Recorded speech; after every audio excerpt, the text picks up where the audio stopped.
Good evening, Lawrence. It sort of feels momentous, doesn't it? I mean, it does. Make something of it. Go ahead. I mean, can I just say, can I have Lawrence O'Donnell as my guest for 10 seconds? For as long as you want.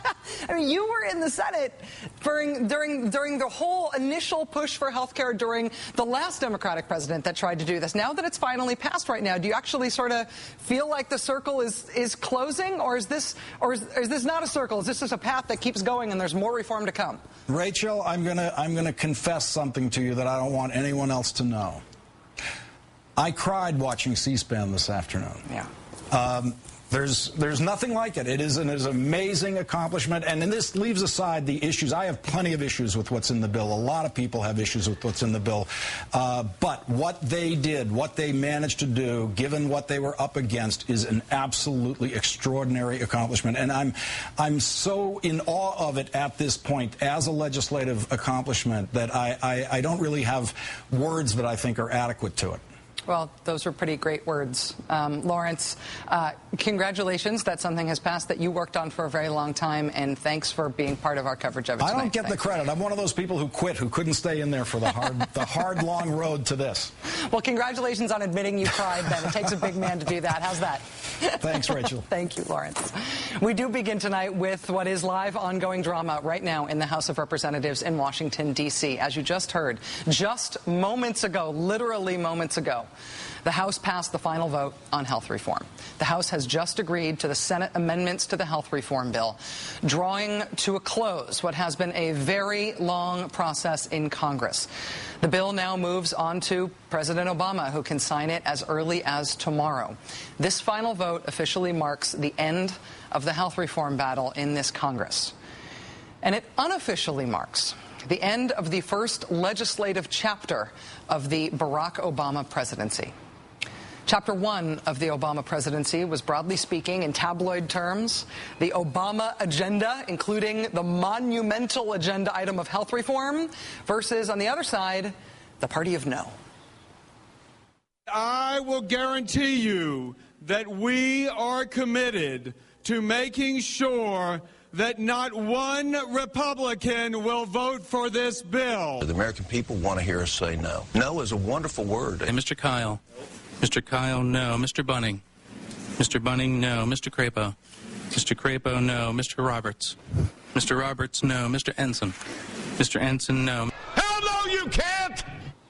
The no, no, no, hell no Republican strategy put Democrats in the position of having to do everything in pursuit of this monumental historic reform, to do everything themselves. It therefore put a spotlight on all of the differences among the Democrats, because Democrats had to get beyond everything that divided them in order to get stuff passed. And in that process, the Republicans, the no, no, no, no, hell no Republicans, became sort of uninteresting. They were just one big no. They were predictable.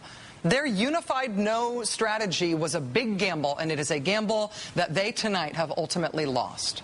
The strategy did not work. Democrats were able to overcome the things that divided them. Health reform has passed as of finally tonight, just moments ago. The Republicans got nothing. Actually, they did get one thing. They got a very angry and, at times it seems, dangerously angry rump activist base that is now doing things from which Republicans are furiously having to try to distance themselves. That's what Republicans got from their just say no gamble. What Democrats got was not only this landmark generational legislative accomplishment, but as you saw today in Iowa, they got the opportunity to take a celebratory victory lap. Today, health insurance reform is the law of the land all across America.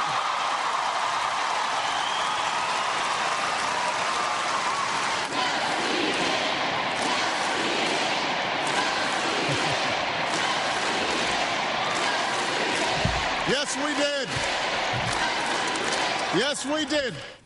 One of the things that could have happened here, and this is what Republicans who were playing pundit said would happen, one of the things that could have happened is that as soon as health reform passed, Democrats could have wanted to pretend it never happened. They could have been so embarrassed about it or so politically nudgy about it that they'd want to move on right away and start talking about other things.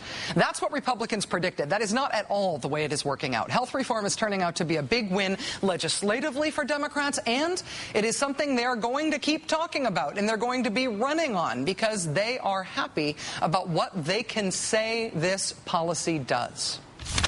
Now that we passed it, they're already promising to repeal it. They're actually going to run on a platform of repeal in November. You've been hearing that. And my attitude is, go for it.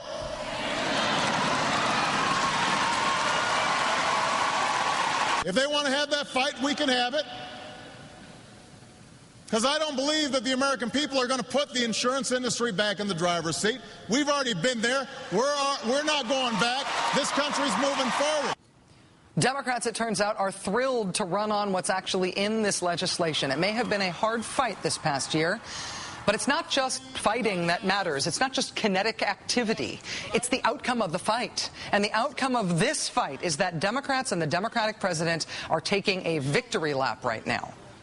Ancient political science axiom here. The one sure way to build your political strength is by winning. That's what's happened on the Democratic side. On the Republican side, look what's going on over there right now. In the Senate, there was this last battle over the last package of fixes to the health reform bill. Last night, the Senate was in session past 2 a.m., dealing with Republican amendments that were never going to pass. They were just there to try to trip up Democrats to somehow maybe slow down the bill further. That amendments battle, again, went past 2 a.m. And then it continued today. Republicans, if they wanted to, if they had been motivated enough, could have kept this going all day long. There's no limit on the number of amendments you can put in on a bill like this. They could have kept the Senate in session around the clock for days, for weeks, for months. Who knows? They could have done that. But it appears they lost their motivation. Republican Senator Jim DeMint saying today, quote, "We've decided that offering 200 or 300 amendments doesn't make sense. I had 50 amendments. I still have them in my back pocket, but I'll probably only offer 2 or 3. Where's that old Waterloo fight, Jim DeMint? This much vaunted, dug-in Republican opposition in the Senate fell apart today. The fixes bill passed the Senate after Republicans relented. They just stopped offering amendments, even though they could have kept going indefinitely. And for all the fight, fight, fight, this is the next revolution rhetoric from the Republican Party, Republicans folded in the House, too. What just happened moments ago on the House floor put an official end to the health reform fight in Congress. Once upon a time, like, say, 72 hours ago, the prospect of this package of fixes, this bill, having to go back to the House, that was going to be some sort of legislative doomsday. House Republicans were so diametrically opposed to this thing. They were so energized to kill it. They could have held it up today in the Rules Committee. They could have thrown other procedural roadblocks up there. They kept talking about how much this bill is the end of the world, how they'd do anything to stop it. And then in the end, nothing. Turns out this thing passed pretty easily tonight. We were ready to be here all night again. It's already done. Republicans seem to have lost their will to fight. They are rolling over now. And so maybe this is Chapter 2 of the legislative history of the Obama presidency. Chapter 1 was the whole party of no thing. However you thought that was going at the time, now we know how it worked out. Democrats won, and the Republicans not only lost every major legislative fight, they also seem to have lost their will at the end here. And some of their base seems to have at times lost their minds here. That was Chapter 1. That's how Republicans dealing with the Obama presidency, Chapter 1, ended. What's Chapter 2 like?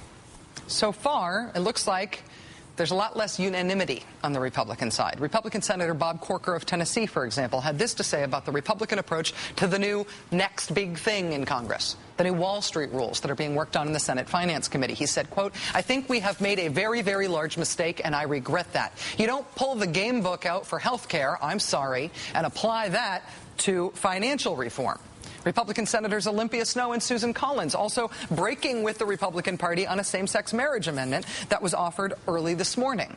Even at the straggling end of Senate Republicans' attempts to block health reform, Republican Senator Lindsey Graham broke ranks too. He and Democrat Jim Webb decided together to buck Republicans when Republicans wouldn't consent to them continuing to hold a hearing they were holding on military health systems. Instead of shutting down their hearing because Republicans wouldn't consent to it, Lindsey Graham and Jim Webb went a little civil disobedience-y. They just decided to ignore what the rest of the Republicans were doing. They just held their hearing anyway. We don't know exactly what Republican strategy is going to be from here on out. We don't know what it's going to be now that their say no to everything strategy has led them to this huge loss on health reform.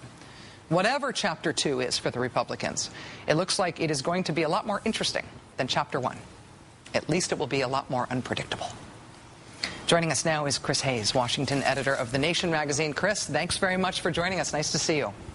Good to see you too, Rachel. So the House just moments ago voted to pass the fixes to the health reform bill. A few weeks ago, the idea that this thing would have to get pinged back to the House was almost a doomsday scenario for Democrats, but tonight it passed pretty easily. What does that mean? There is no surer sign of how much the political situation, the momentum has changed than the way that the parliamentarian ruling out two small items in the Senate patch and sending it back to the House.